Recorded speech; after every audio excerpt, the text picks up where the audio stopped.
Seguimos en Modo País y ya está con nosotros el doctor Joaquín Mauvecín, él es pediatra, docente también de la UDELAR. Le damos la bienvenida, buenos días. Muchas gracias por invitarme nuevamente, hace poco estuvimos conversando, gracias por la oportunidad. Gracias a ti, porque justamente en la última entrevista, en la que tú estuviste aquí, nos hablaste de un tema que nos pareció relevante y hoy lo queremos no solo retomar, sino bueno, analizar con un poquito más de profundidad. Y hay un informe que revela que varios niños bajo la tutela del Instituto Nacional, Instituto del Niño y Adolescente del Uruguay, el INAU, permanecen en el Hospital Pereira Rosero, o sea, el hospital público que atiende a los niños para todo el país, porque es el único hospital de referencia, sin ninguna necesidad médica de internación, debido a que justamente hay ausencia de lugares de acogida adecuados. Pasa a ser un lugar de residencia, para que vivan y estén ahí en un entorno médico cuando ya no necesitan estar en ese entorno. Comentanos cuál es la situación. Primero que creo que lo expusiste muy bien, difícilmente lo logré explicar mejor. Seguro que lo vas a lograr explicar mejor. Pero es importante contextualizarlo. Esta situación de que los niños que están frente a extrema vulnerabilidad y que requieren amparo del INAU y que no pueden retornar a sus hogares o que requieren compañía o tutela hacia los padres para poder retomar la vida con sus familias, están teniendo un problema para salir del Hospital Pereira Rosell que tiene larga data y que se ha profundizado. Están como en un limbo. Están, bueno, digamos, sí, así como que sí, ni se resuelve. Yo creo que el limbo probablemente es un lugar más agradable porque están en el hospital y el hospital no es un lugar para pasar tiempo cuando uno no está con una indicación formal de ser internado en un hospital. Y frente a esto se pronunció la Suprema Corte de Justicia el 24 de noviembre, yo después les puedo darla, tenía acá la resolución, la tengo en el celular y se las puedo dejar, donde nos recuerda de una ley que está vigente sobre que ningún niño debe permanecer en un hospital más allá de la alta médica.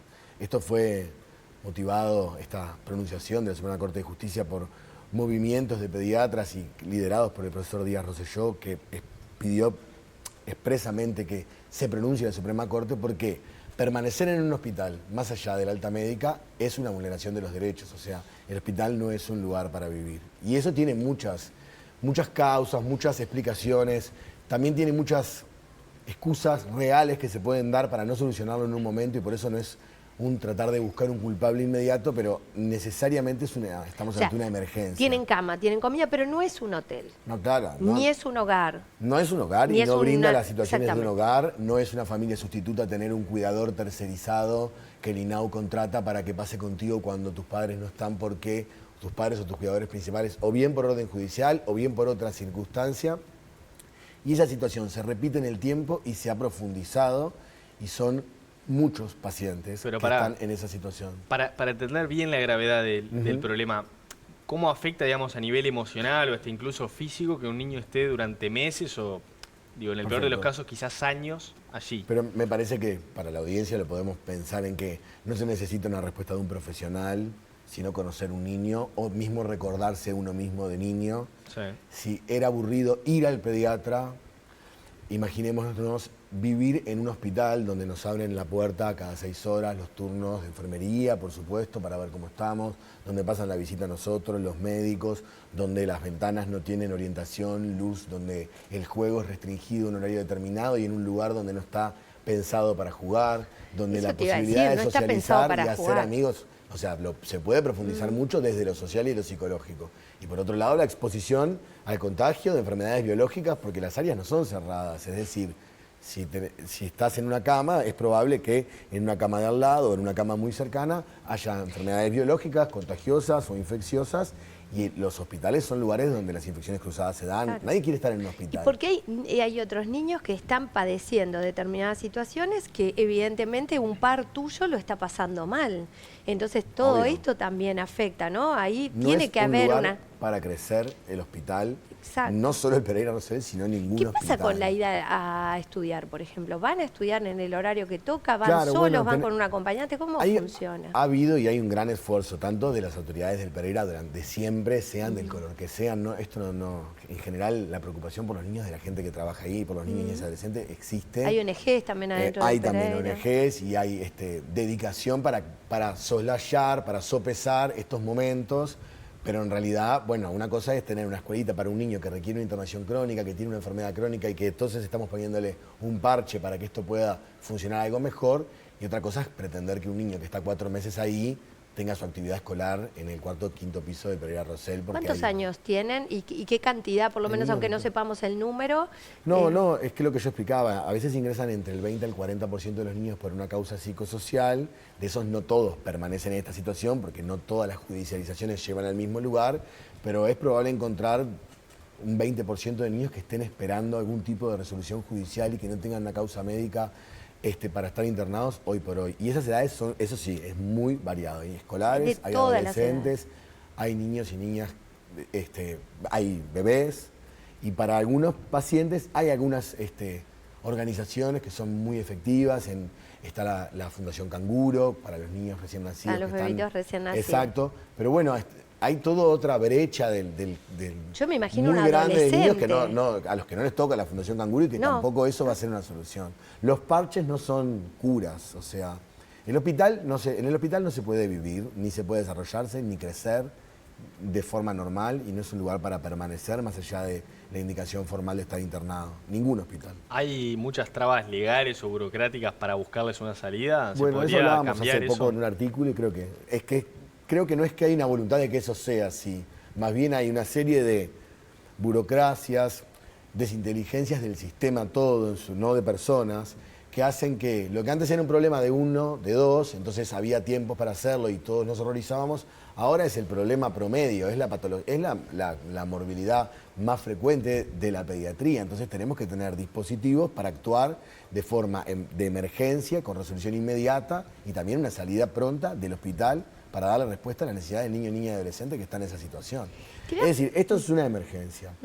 Tener un plan para aquellos niños más vulnerados, que son sobrevivientes verdaderamente de una experiencia de violencia extrema, también es una emergencia. Y ese plan no es la pediatría, no es el médico que lo va a dar. Nosotros somos parte, pero tiene que ser un plan que transversalice a todo el sistema, porque es necesario. Nacen muy poquitos niños en Uruguay, la tasa de natalidad está en franco descenso, eso se ha hablado extensivamente. Esos niños que nacen muchos en condiciones de vulnerabilidad social y aún así cuando terminan por extrema violencia internados en un hospital, la respuesta termina siendo lenta, la judicialización lenta, la justicia tarda y la respuesta, incluso cuando llega, demora al hogar. Entonces, ¿Qué es lo que les han manifestado las autoridades? Y bueno, como te digo... Las que están a cargo de esto, que debe ser el INAU, además de la justicia y tal, pero el quien tiene que estar en esto es el INAU, ¿verdad? Yo en lo personal, esto puedo hablar como Joaquín Movesen, no tengo trato directo con el INAU. Tengo claro que no hay plazas disponibles, o sea que la necesidad es mayor que la oferta de plazas en los hogares. Y también tengo claro que no funcionan sistemas intermedios, como hogares de media estadía o profundizar el programa Familia Amiga. Tengo conocidos, amigos que son familia amiga, que tienen niños de forma transitoria, pero para eso también hay algunas trabas, porque si vos te vas a llevar un bebito a tu casa, capaz que precisás unos días de licencia. Y si lo volvés a hacer, otra licencia no hay. El abordaje psicológico de esos niños, también eso está pensado para que sea poco tiempo, pero si después permanecen un año o dos, es difícil también volver para el niño a otra familia amiga, volver a otra institución. Como que no está centrado en los niños. Una defensoría del niño, niña y adolescente, abogados pensando en el niño, niña y adolescente y en sus derechos, creo que es fundamental para que sean la voz de lo que necesitan y no sea algo que estamos simplemente horrorizados. Hay que ponerlo en el tapete, es lo primero. Claro, sí, diagnosticado está. Diagnosticado está. De sobra, y informado está. Hay que reformar muchas etapas. Creo que ¿La Defensoría la has hablado con la han hablado con algún la hemos hablado integrante del gobierno actual? En diferentes, por supuesto, entornos políticos, políticos me refiero, no partidarios, sino porque estamos en la universidad y trascendemos las paredes como extensión universitaria. El profesor de la clínica en la que yo me desempeño como docente está totalmente alineado a esta visión y muchos de nuestros colegas también, pero cuesta desarrollar un plan en este sentido, porque los planes tienen que tener financiación, los planes tienen que tener un marco regulatorio, no podemos salir a...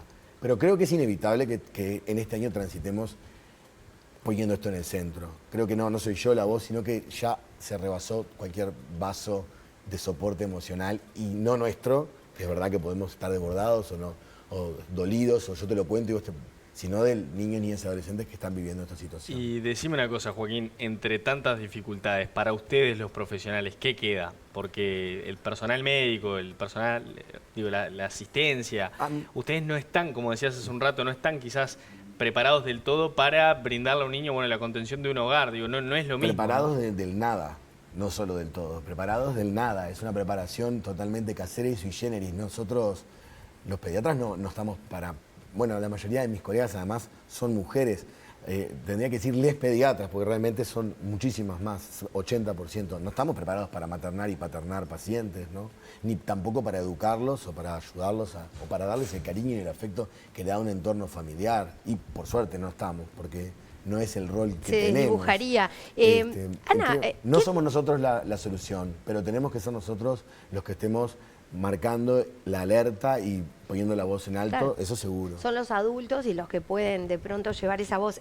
Pero justamente preguntándote de la voz, ¿has hablado con alguno de los chicos o nos podés de alguna forma contar alguna cosa? ¿Qué es lo que ellos dicen sobre esta situación? Si pudiera ser un poquito lo más fidedigna voz de ellos. Paréntesis breve, no quiero robar el tiempo, todo eso. Uno tiene que cuidar el secreto profesional, también tiene que cuidar la estigmatización. Salir a hablar de esto fue muy difícil y costó mucho tiempo porque hay que cuidar mucho la estigmatización y creer que entonces toda esta es la realidad no es ni la realidad de todo el PRRC, ni es la realidad mucho menos tampoco de aquellos niños que están en situación de pobreza, pero hay un subgrupo muy particular de niños que están viviendo esto. En el relato de esos niños encontramos antecedentes que vulneran sus derechos de todos lados. Entonces, pero sobre esta situación, ¿qué te dicen ellos al estar ahí? Gran parte de los niños se quieren ir, y aquellos que no se quieren ir, imagínense el calvario que vienen de vivir, que sienten confort, hogar. Y que tampoco saben a dónde van a ir, eso tiene que ser horrible, ¿no? O están cambiando de hogar porque en el hogar se han vulnerado los derechos.